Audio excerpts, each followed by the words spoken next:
Hi, everybody, and welcome to Living Out Loud. Today I have another special guest. This is my brother, Dylan. Hello, everybody.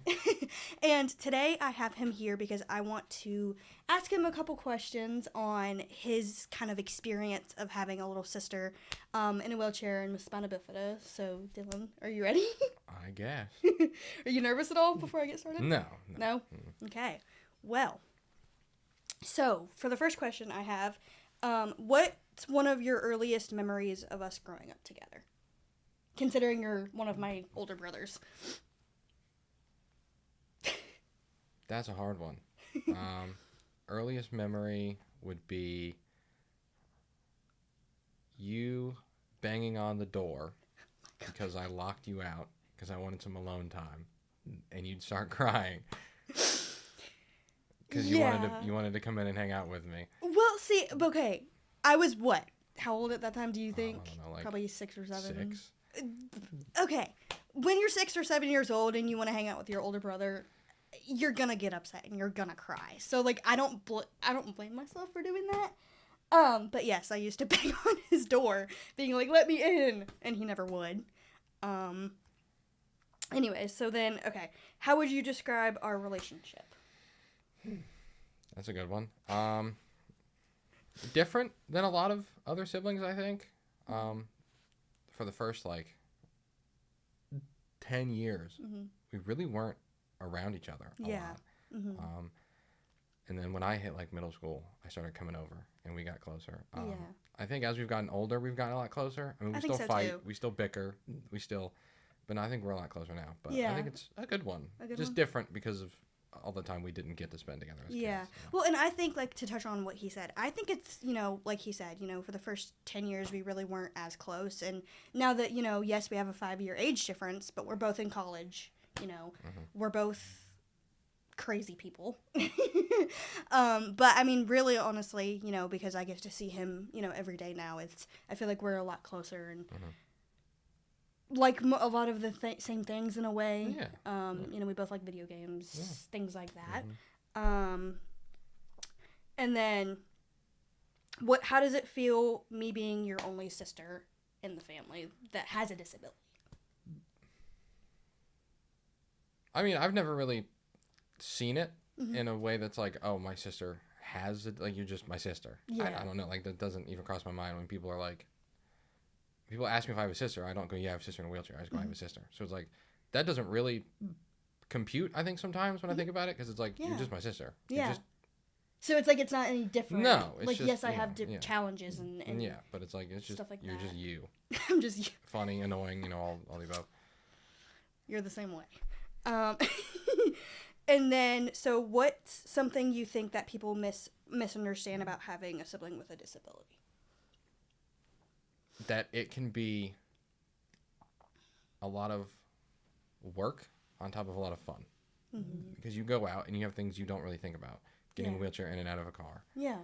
Making sure you have the things you need in, go bags or supplies, stuff like that. I think that's maybe a lot of things people don't think about because it's something they wouldn't have to think about. They wouldn't have to. Yeah, that's a good answer. And then, when you first learned about spina bifida, what was the thought that went through your head at first? When I first learned about it, I was like, oh my God, you had a hole in your spine? But I don't know, I was a kid, so it's like, I don't know. Yeah. But I still don't know all that much about it because it's kind of confusing. But when I first learned about it, I was like, wow. Yeah. You lived through that one. Yeah. And then this is not a question on my list, but for the first half of my life, from when I was born to, I don't even know the age, but when I was in and out of the hospital a lot, what were I know you were still young at that time, but what was your thought process during that time? What was going through your mind and how were you feeling at that time? Well, that was around the time that we didn't really see each other all that much because I lived with Papa and all that. So, and you were in the hospital. So we didn't really see each other for a long time. I just had a sister in the hospital. Yeah. So it never really came to that thought. It never was I was also really young. So it was I don't think I really had the capacity to really understand it, but it was just my sister's in the hospital. Yeah. Well, I mean, that's a good answer. And I feel like, anybody, not even you know, somebody who has a sister or a brother or a sibling in general who has a disability, I'm sure in general their siblings probably think, oh, well, you know, like, yes, this is a bad thing. Yes, there's things that I need to worry about my siblings and make sure they're okay. But they're probably just like, oh, okay, like, yeah, you know, my sister's in the hospital. I'm hoping she's okay. I'm hoping she can get through it, and I pray that she does, you know. And so, you know, like, yeah, at least, because I was like 5, 6, maybe 7 at the time. It was just like, my sister's sick. I didn't really understand it. Yeah. Which, because I mean, that's normal for a 5 or 6 year adults old. didn't just want to tell you because you don't understand it. It was just like, my sister's sick. It's like, yeah. And, I mean, that's what any adult would want to tell their 5 or 6 year old son if their sister's sick. And then also another thing is, what were some challenges you faced growing up with a sister who needed extra medical care or accommodations? Challenges? I don't know if there was any challenges really, other than I mean, yeah, no, there's really no challenges, and I think a lot of that does come from the fact that we've never lived together. So it's like I didn't have to deal with living in the same house and like you needing extra help, and I didn't, as a kid, get any. And it was just there was really never any challenges with that. Okay. So it's like, yeah, I'm happy that it is the way that it was, because mom and dad could just kind of focus on you and get you what you needed. Okay, interesting. And then another question that I actually had thought of, and I thought of this on the way to school this morning, is, I'm sorry, hold on. Okay, and then this one was, did you ever feel protective over me? Can you share a moment when you felt that way? Yeah, I mean, of course. When I was little to present day. I mean, today. of course. I mean, you're my sister. I think every brother feels that for their sister. I mean, I think that goes double-fold with you having a disability. But you've never really been in any situations where, like, I've had to do anything about it. You're pretty good with picking who you're around. Yeah. I can't think of any. Yeah, like I said, you're just really good at not being around people who you shouldn't be.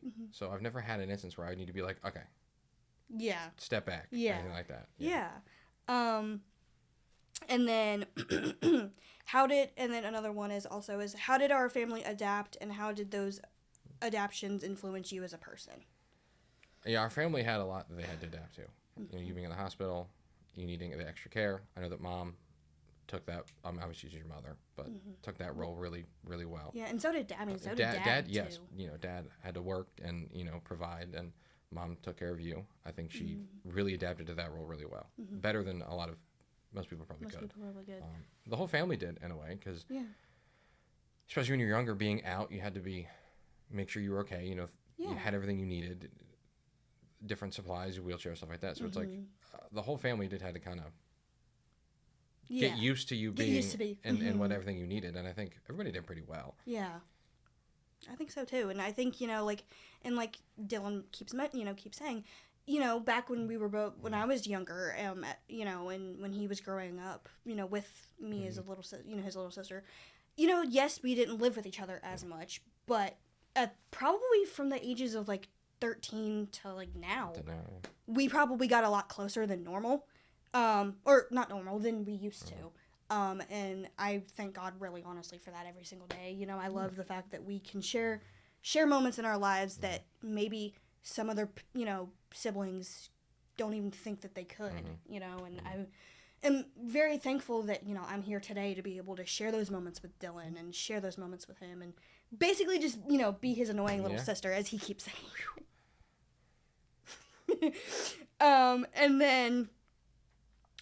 And then also, is there something about my daily life that you think people don't realize or take for granted?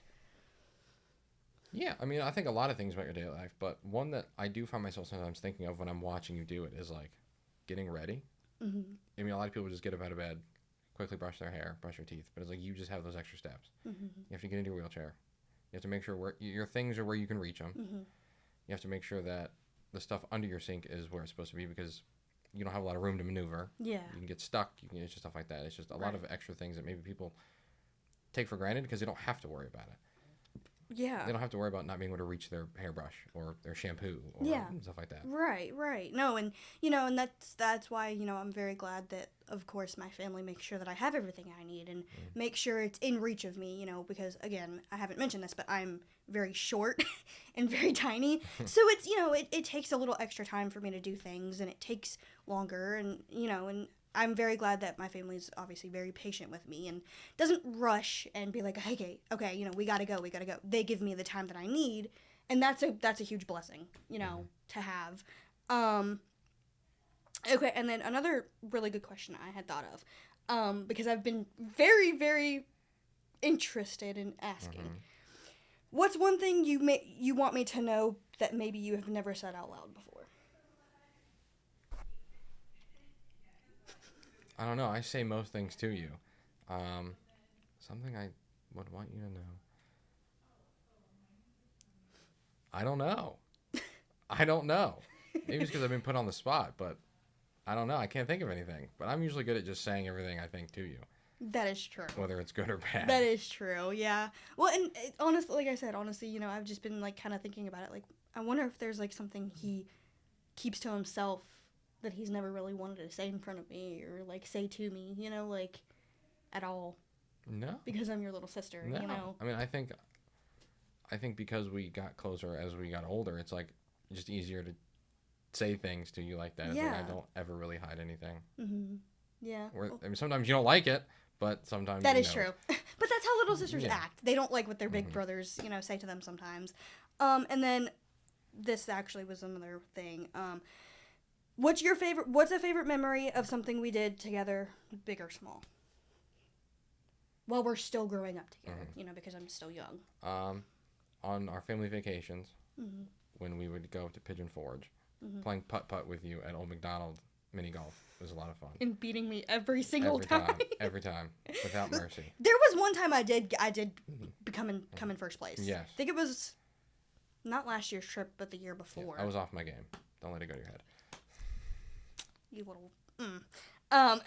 And then what is something about me that inspires you?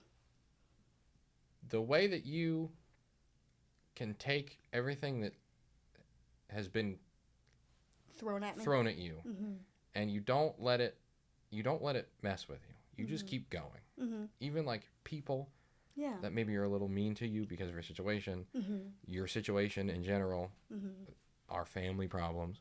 It's just you just keep going. You keep trucking along, and you don't let nothing stop you.